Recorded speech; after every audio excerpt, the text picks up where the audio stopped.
They showed up at my door with a crowbar. Dad was breathing hard. Mom was already yelling, sweat on their foreheads, sunburnt, suitcases tossed on the lawn like trash. "You ruined everything!" I didn't flinch. I just dialed 911, calmly. As they screamed and banged and cursed, I said, "Yes, they're on my porch. Yes, they're armed." It started 3 weeks before that, the cruise, or what they called the family getaway, a Caribbean trip, group cabins, excursions, bottomless open bar. Everyone was invited, except I wasn't, not really. "You can tag along," my mom had said over the phone, like I was a lost dog. "If you cover your own cost, we booked suites, you'd be in economy." Then she laughed. "But you're used to that, right?" "Used to it, yeah." I hung up, polite as ever.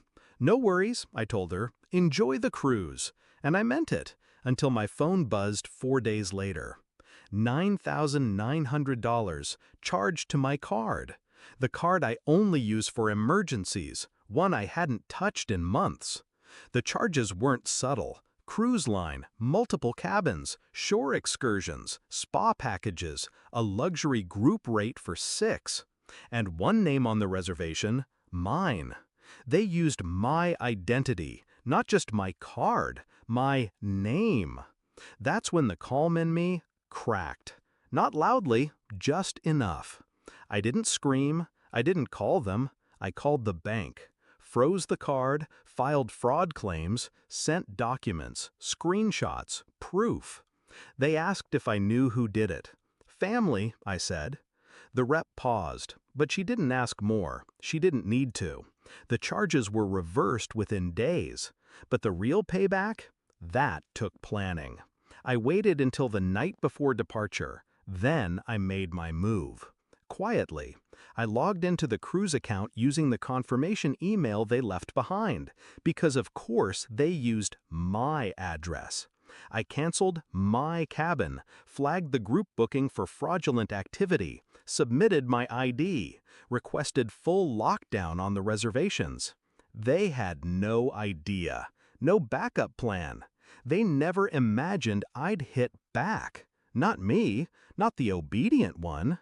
I pictured it clearly. Them at the port, sunglasses on, cocky, confident, tugging their luggage, ready to drink for 7 days straight, only to be met with security. "Sir, the reservation is under investigation." "Ma'am, the account was frozen yesterday." No refund, no boarding, no cruise. They texted, called, then radio silence. Until this morning. My doorbell rang at 7:13 a.m. I opened it. There they were. Sunburns, sweat, fury. "How could you do this to us?" Mom's voice cracked. Dad gripped the crowbar tighter, like he was about to fix something. I tilted my head. Do what, exactly? Refuse to be robbed? They didn't like that. Didn't like the mirror I held up to their faces. Because for once, I wasn't playing the silent child. I wasn't absorbing the hit. I was returning it. I stepped back, held the door open wide. "Come in," I said, phone still in hand. "The cops would love to hear your side." That made them freeze. And for the first time in my life, I saw it. Fear in my father's eyes. Not because I was dangerous, but because I wasn't afraid anymore. When the officers arrived, I didn't raise my voice, didn't cry, didn't tremble. I showed them the credit statements, the email trail, the crowbar. They didn't arrest them, but they warned them, took statements, filed a report, told them to leave and not come back without a lawyer. They walked off my lawn like trespassers, not family, just strangers who had gambled and lost. Not just money, me.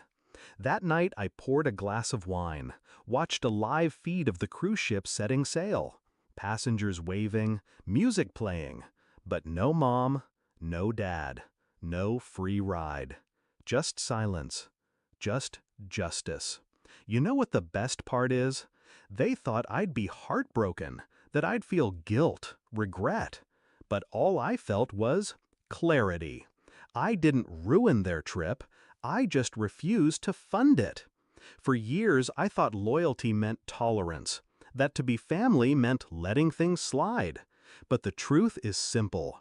You don't owe anyone the weapon they used to hurt you, not even the people who raised you, especially not them.